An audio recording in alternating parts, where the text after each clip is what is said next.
Okay, we're going to start section 7.7 today.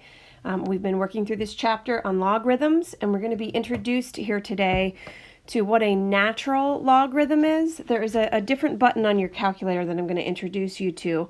But what a natural logarithm essentially is, it's a logarithm whose base is what we call the natural base e.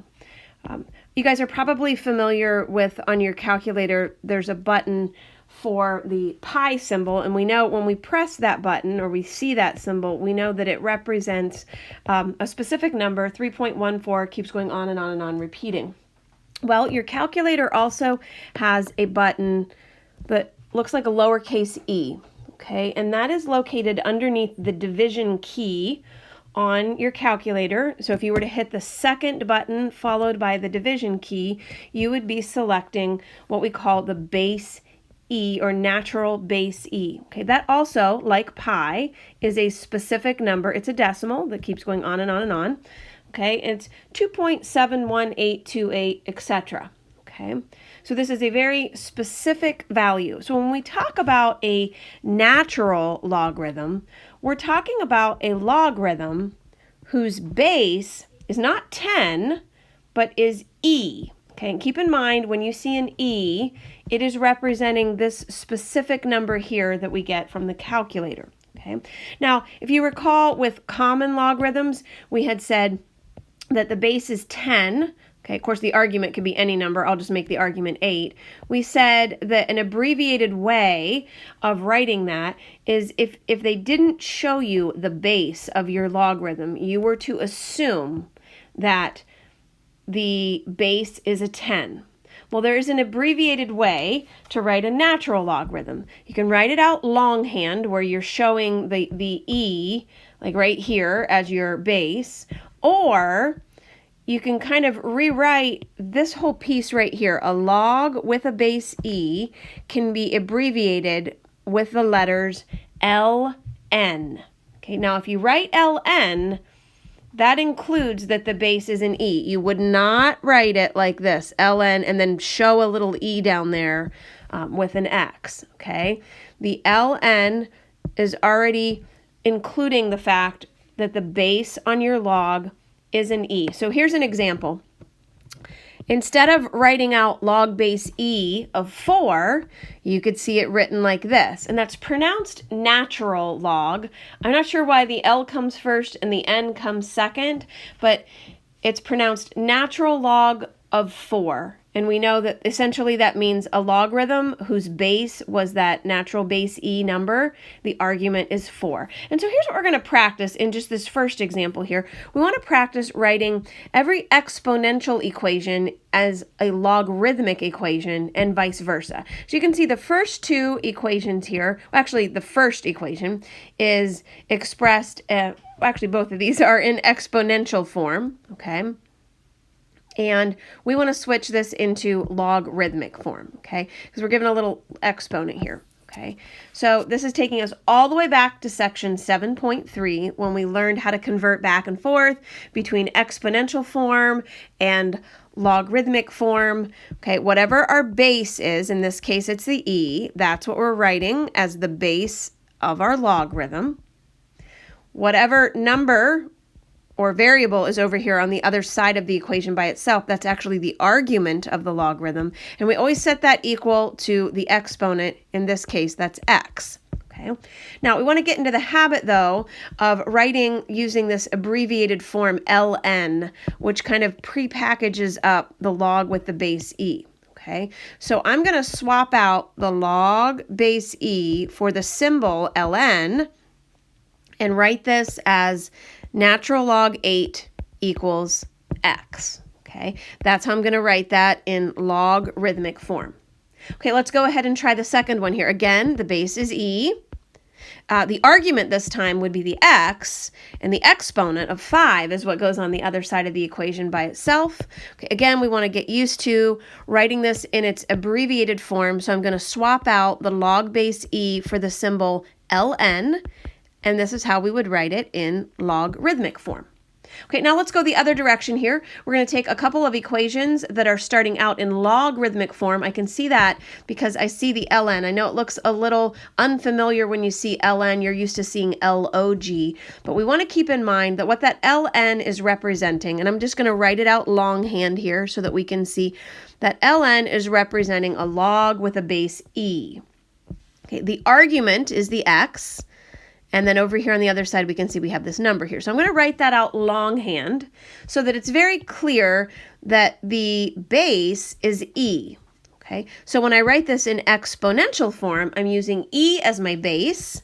The number 0.7741 is actually the exponent, and the argument of the logarithm, which was x, is what goes on the other side by itself. Okay, you can see I did this one here for you. I first wrote it out longhand. I replaced the ln symbol with log base e, and then I wrote e to the x power equals 10. Okay, that's just practicing switching back and forth between the two forms. Okay, so what we're going to do in example 2 is something that we did with the other logarithms as well. You can see the directions here are asking to express this as a single logarithm. So the idea is we want to combine these logarithms together into one logarithm. We want to keep the same rules in mind that we learned before, which is if you're going to combine logarithms, there are two requirements. One, those logarithms have to have the same base. If you look at the logarithms that we have in these examples, you can see these are all natural logarithms, which means they all have the same base. They have that natural base e number as their base, so it meets that criteria. Okay, but the second thing that has to be true is the lead coefficient of each of the logarithms has to be a 1. Okay, so you can see in this first example here, we have a 3 in front. So I'm going to pull that 3 up into the exponent on the 10, just like we did with our other logarithms. Might be a good idea to actually cube the 10 and make that a 1,000. And then we can proceed the same way that we did with other problems. We looked at, are we adding or are we subtracting these? When we subtract, that's when we divide the first argument by the second argument. And then if that could be reduced, it probably would be wise for you to go ahead and do that. That would reduce to natural log of 125. Okay. Again, keep in mind, I know this looks weird like this. This means log base e of 125. Okay, let's go ahead and take a look at the second example. Here we have 3 logarithms. We always want to start by trying to combine just the first 2, always work from left to right, and we should pull that 2 in front of that second logarithm up in the exponent. So that's really making this a 1/2 squared. Okay, now when we square that fraction, that's saying a half times a 1/2. That's going to make that become a 1/4. Okay. Again, I'm really just going to focus right now on combining together these first 2 logarithms. I can see that now I'm adding these logarithms together, which means I should multiply 40 times 1/4. If I multiply 40 and 1/4, I get 10. And now I'm going to take that logarithm. Again, I'm adding it to the other logarithm, so I'm going to multiply those arguments. That'll give me an answer of natural log 10x. Okay, you can see in this last example, I did this one for you. It required us to pull the 6. The 6 is getting pulled up. Sorry, these arrows are not even pointing to the right thing.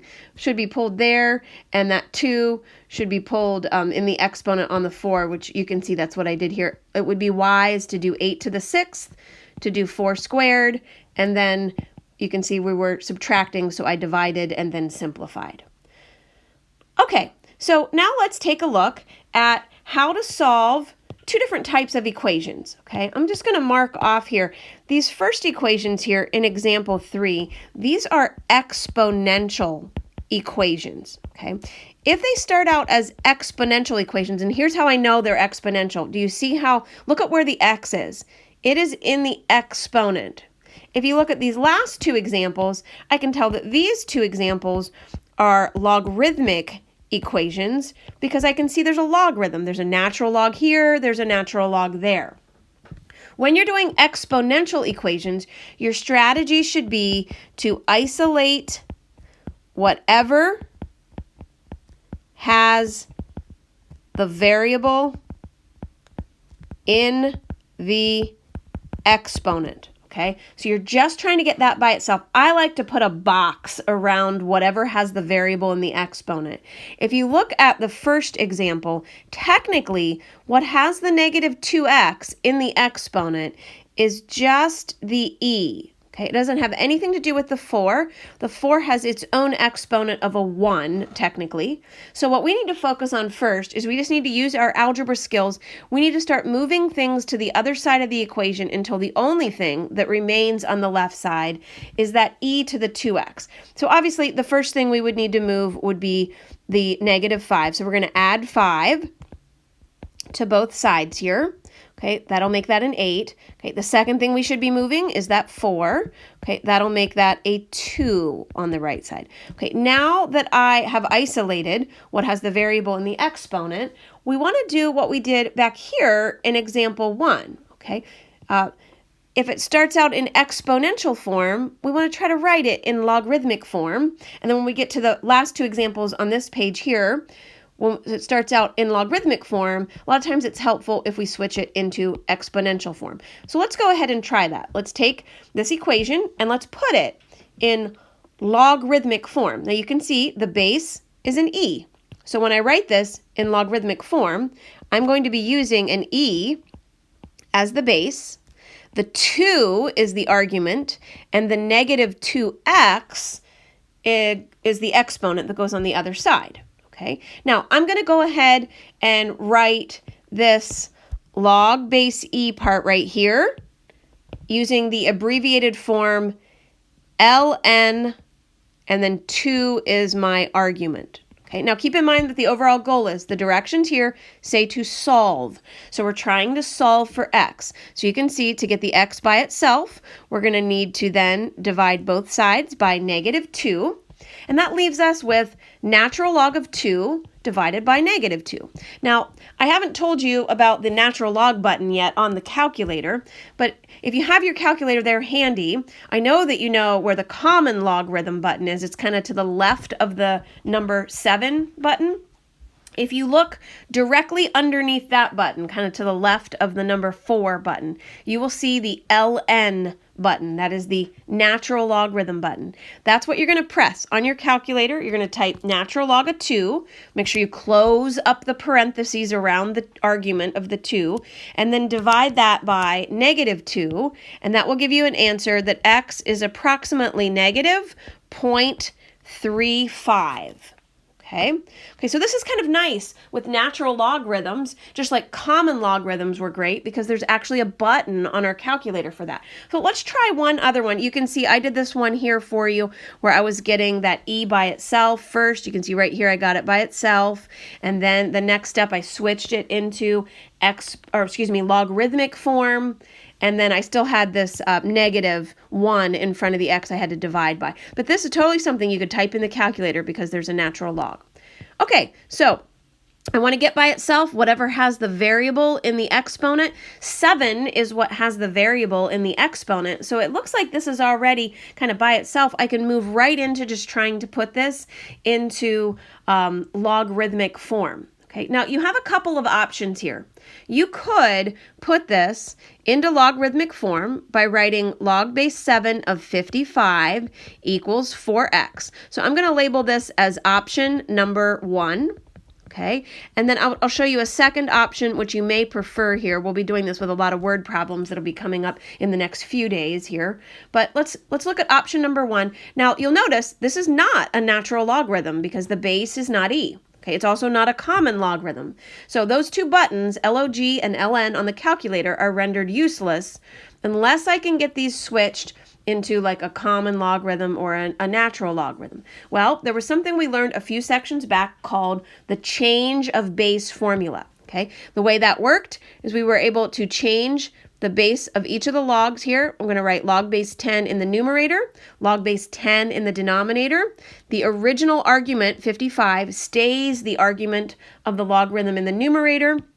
However, the base, the original base, that becomes the argument of the logarithm in the denominator. Okay, now this allows me to now type something like this into my calculator. Okay, however, notice this is not quite solved for x yet, so I'm going to need to divide both sides by 4.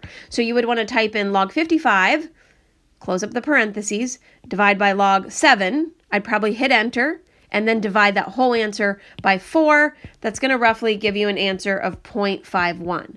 Okay, now another way of tackling this problem is to go back to the original problem that we already have, what has the variable and the exponent isolated. Okay, and what you would do, second option, is instead of putting it in logarithmic form, you could just simply take the natural logarithm of the left side of the equation and the natural logarithm of the right side of the equation. Okay, this is me just putting an ln in front of the 7. I have to do the same thing to the other side, and ln in front of the 55. Now, how is that helpful? Well, now that there's a logarithm in front of the 7, one of the properties of logarithms, and we always use this in the reverse form, we said if you had a number or something in front of the logarithm, you could pull it up into the exponent on your argument. Well, as long as there's a logarithm right here, I can pull the exponent on my argument down in front of the logarithm. Now, why would we want to do that? Well, we're trying to solve this for x, so if I really don't want the x to be in the exponent. I'd like it to come down out of the exponent. The only way that I can pull this down out of the exponent is if I placed a logarithm right here. So I'm putting a natural logarithm here, doing the same thing to the other side. And now if I want to solve this for x, keep in mind I'm multiplying a natural log of 7 by x on the right. I'm multiplying by a 4 on the left. I can divide by both those things at the same time. I can divide by 4 natural log 7. Notice I'm putting this in parentheses, so I need to be careful when I type this in the calculator, but the 4's cancel, natural log of 7's cancel. That gives me the x by itself. Okay, you're going to need to enclose this 4 natural log 7 when you type this in the calculator. You're going to need to put that in one big set of parentheses, and that also would give you the same answer, 0.51. Okay, let's take a look at a couple of problems that start out in logarithmic form and have us move into exponential form to try to get this solved for x. Okay, all right, what I'm going to do first on example 4 is something similar that we did with those mountain problems. Instead of pulling the 3 up into the exponent, which you totally could do, I'm going to divide both sides by 3. Okay, so that makes that an 8 on that side. Okay, now remember, when you're solving logarithmic equations, you can tackle this one of two ways. The way that we kind of focused was we said if you have a logarithm in your equation, then the goal should be to do the one-to-one property. We want to have one logarithm on one side. We want to create one logarithm on the other side of the equation. Now, I'm going to write this natural logarithm out longhand so we can physically see what the base is on that logarithm on the left. It's an e. Okay, now I have an 8 on the right side of the equation. I need to turn that 8 into a logarithm. Well, remember when we turn numbers into logarithms, we are choosing the exact same values to go in these two locations. I am choosing an e because that's my base over here, and then the 8 is what's going to go in the exponent. Okay, one-to-one property says you can cross off the log and the small base, but you leave behind the arguments. So 4x on the left, e to the 8 on the right. To solve for x, we divide both sides by 4. When you type this in the calculator, this is not the ln button. This is the e button underneath the division key. You're going to press second and the division button, raise it to the 8th power, divide by 4. That gives you 745.24. Okay. We're going to try one more of these, and then we're going to do one word problem on the back here. Okay, so let's go ahead, divide both sides by 5. Okay, and then we need to make sure that we have a logarithm on the left. I'm going to write this out longhand so I can see that the base is e. I'm going to need to turn the number 8/5 into a logarithm. So I'm going to do log base e of e, and I'm going to move the 8/5 all the way up into the exponent. I can cross off the log and the base e. That leaves me with 6x on the left and e to the 8/5 on the right. I'm going to divide both sides by 6, Again, you're going to type in the E button, raise that to the 8/5 power. You might want to hit enter after that. Then divide by 6. You get 0.83 as your answer. Okay, let's look at one last problem here on the back. We're just going to look at example 5 in regards to this banking formula, and this is where we'll close here for today. Okay, so there is a formula in the banking industry. We often call it the PERT formula, P-E-R-T. Okay, I'm just going to have you do a few quick labels here. The A represents the final amount that you would have in your account. The P is called the principal. The principal is the initial amount, like how much money you originally invested. Okay, we know that we don't substitute a number in for the E. The E itself is already a button on the calculator. The R is the interest rate. Just make a note to yourself, though, when you use the formula, you should always be entering in a decimal for the interest rate. And the T is time. Usually that is in years. Okay, so let's read through this problem about Angelina. It says when she was born, her grandparents deposited $3,000 into a college savings account. Okay, that sounds like the $3,000 might be the principal, the P in the formula. Okay, it says the account paid 4% interest. Okay, so it sounds like this might be my interest rate, but I want to write that by moving the decimal point 2 places to the left, 0.04. Okay, it says the interest is compounded continuously. When it says compounded continuously, that's referring to this banking formula that we have an E in it. Okay, so it says assuming that there are no deposits or withdrawals from the account, what will be the balance after 10 years? So this 10 years feels like that might be the time, the T. Okay, so we're after the final account balance, that's the A. We're going to substitute, and you do have to show your substitutions here when you guys are doing this. You have to write this on your paper here. Okay, so this is an E right here.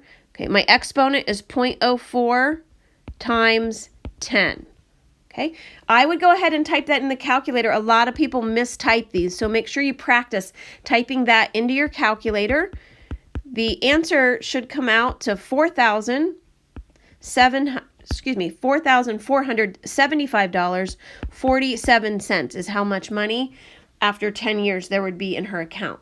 Okay, now the question is, how long will it take for the account balance to reach at least 10,000? Look at what the question's asking here.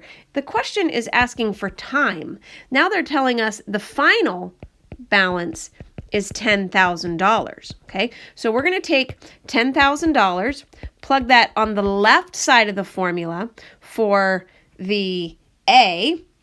We're going to leave 3,000 as the initial amount and 0.04 for the rate. But now we're going to be leaving the variable T in the exponent for time. That's what we're trying to solve for. So let's take a look at what we're dealing with here. Okay, this is an exponential equation. Certainly looks like we want to isolate whatever has the variable in the exponent. That's where that T is. So my first step is going to be to divide both sides by 3,000. I need to get rid of that 3,000 that's on the left side. So if I were to reduce that fraction, I get 10/3 on the left. I have E to the 0.04 T on the right. Okay. All right. So my next step, what I'm going to do, I look and see, hey, I've got a variable, it's stuck in the exponent. I would love to be able to pull this 0.04t down in front, but I can't do that right now unless I have a logarithm there. So I'm going to put a natural logarithm in front of the E. If I do that to one side, I have to do the same thing to the other side. So now I have natural log of 10/3 on the left. On the right, I can pull the 0.04t down in front of my natural log of E. Now, let's take a look at natural log of E and think about what that is. A natural log of E is a log base E of E to the first power. Well, one of our properties says anytime these are both the same exact thing, this whole thing simplifies to whatever the exponent is. So that technically means that a natural log of e to the first power is just going to cancel out and reduce to a 1. So that kind of disappears from the equation. If I want to solve this for t, I'm going to divide both sides by 0.04. You're going to type into the calculator natural log 10/3, hit enter, divide that by 0.04, and you're going to get a time of roughly 30.10 years here. Okay, last part of this problem. If her grandparents want Angelina to have $10,000 after 18 years, how much would they need to invest? So what does this sound like this is asking for in the formula? It sounds like they're asking for how much money should they initially be putting in, or what's the P? So we need to plug numbers in for final amount. They want it to grow to 10,000. We're solving for P, the principal amount. Keeping the interest rate 0.04, we're talking about an 18-year span, so now I'm plugging 18 in for the T. All right, look at where the variable is that we're solving for. It's not in an exponent. It's just sitting right down there. In fact, this e to the 0.04 times 18, that is just representing a number. If I told you all this was the number 20 and you wanted to solve for P, you would just say divide both sides by 20. Then the P is by itself. Well, that's exactly what we're going to do here. We're going to divide both sides by e to the 0.04 times 18 power. That cancels that out, leaves you with P. You have to be real careful when you type this into the calculator. Again, this is the E button underneath the division key. You type that in. You're looking roughly at her grandparents need to initially be depositing $4,867.52. Okay. Okay, back on the front of this notes page, you can see what the homework assignment is. A few problems for you to try.